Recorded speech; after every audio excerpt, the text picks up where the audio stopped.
Imagine meeting two people who look identical. Same face, same hair, same eyes.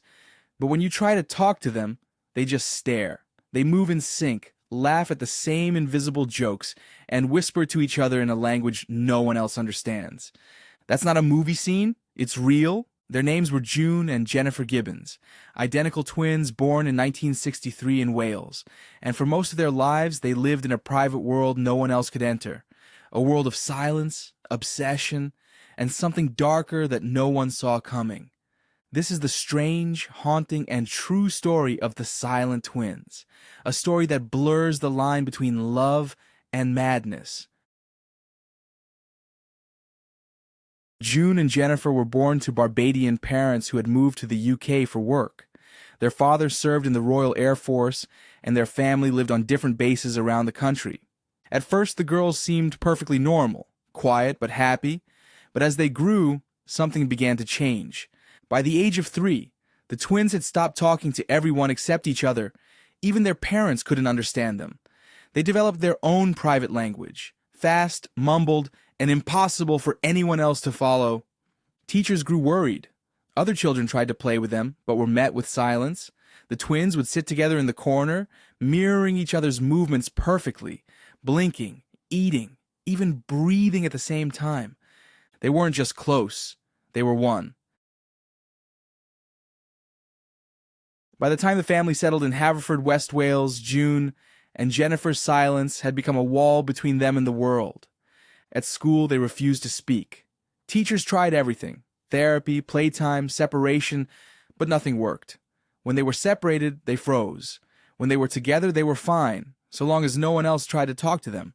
They were bullied constantly. Classmates mocked them for being creepy or possessed. The twins walked stiffly, side by side, heads down, their pace identical, like two puppets controlled by the same strings. The bullying got so bad that eventually the school allowed them to go home early every day to avoid the other children. But even at home, things were strange. They would lock themselves in their bedroom, whispering in their secret language, laughing and fighting in ways that no one understood. Their parents didn't know what to do. The twins seemed to be building a private universe and shutting everyone else out of it. June and Jennifer's language was known as idioglossia, a made-up tongue that twins sometimes invent as children, but theirs was far more advanced. It had structure, grammar, rhythm. Linguists who later studied recordings of the twins found that it was based loosely on English and Bajan Creole, but twisted, sped up, and layered with strange words of their own creation. It was in every sense theirs. When people tried to record or study them, the twins clammed up. They'd sit motionless, their eyes fixed on the floor. But as soon as they were alone, they'd burst into chatter, laughing and whispering so fast it sounded like birdsong. In that hidden language, they created worlds, stories, plays, and novels. They kept diaries filled with elaborate fantasies. They wrote about characters who were powerful, beautiful, and free, everything they weren't. And in those writings, another pattern began to appear: jealousy. Despite their identical appearance, June and Jennifer's relationship was far from peaceful. They were obsessed with each other, but also trapped by each other. Each twin believed the other controlled her life. They loved each other, but they also hated each other. Their diaries revealed it all. June wrote, "Without my shadow, would I die? Without my twin, would I survive?" Jennifer's entries were even darker. "We have become fatal enemies in each other's eyes," she wrote. "We feel the irritating, deadly rays come out of our bodies, stinging each other. My hatred is pure, fierce, and deadly." They were bound together by a silent pact, one that neither could break. Their parents eventually sent them to separate boarding schools, hoping the distance would help them develop individuality. It didn't. Both girls shut down completely, refusing to eat or move until they were reunited.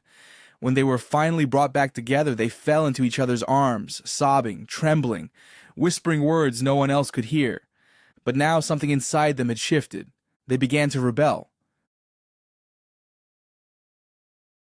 In their late teens, the twins withdrew even further from reality.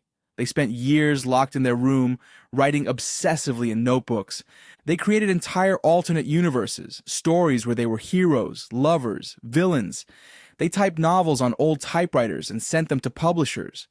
One of June's books, The Pepsi-Cola Addict, was even self-published, but their fantasies began to spill into the real world.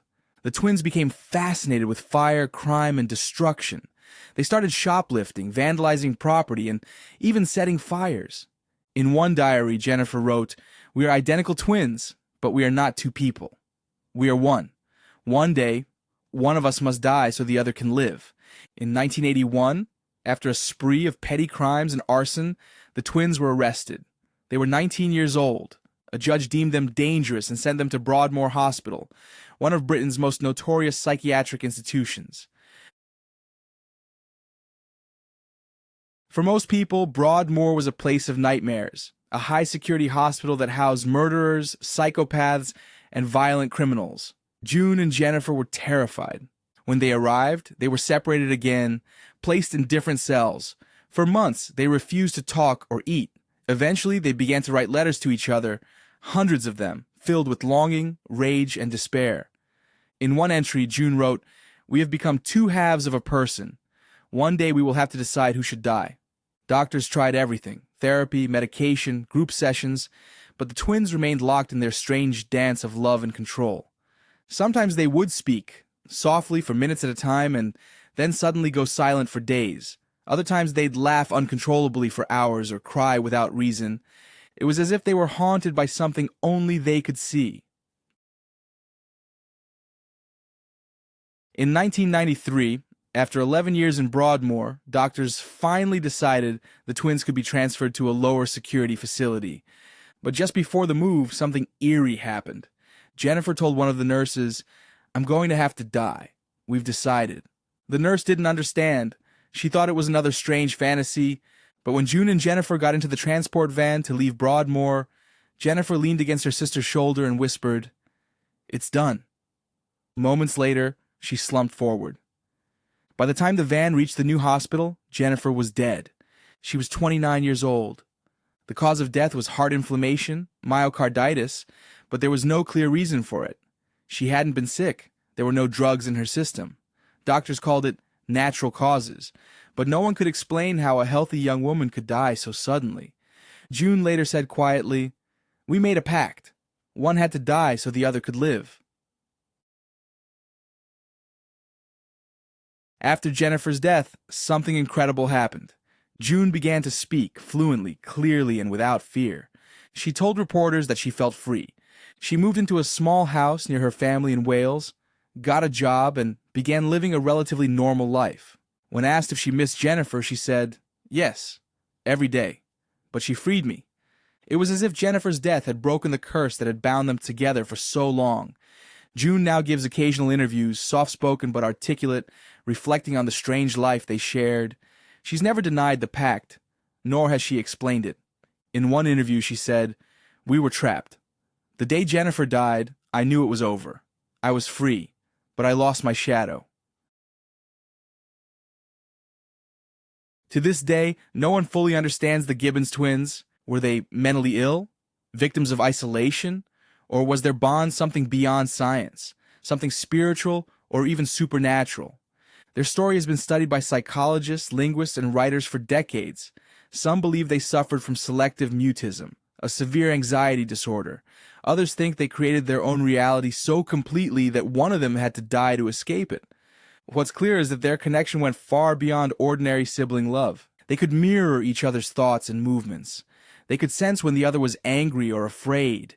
They seemed to live in a world that existed only between them, a world that no one else could touch. And in that world, they made a choice that still chills people today.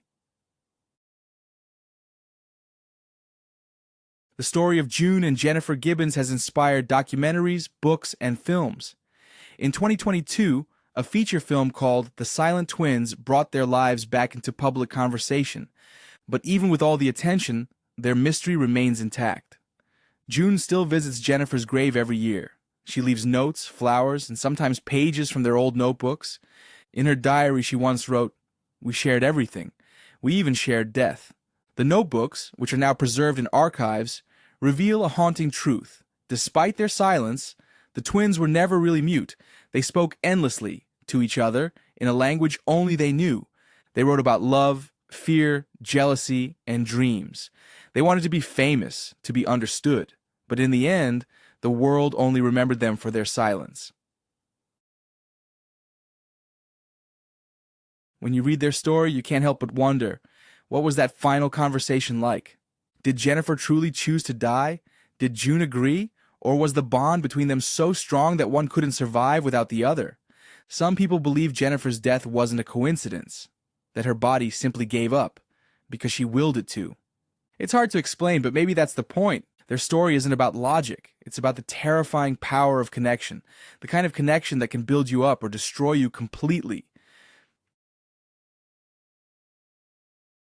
June once said that when she and Jennifer were young, they would stare into mirrors and wonder which reflection was real. Maybe in the end, that's the key to their story.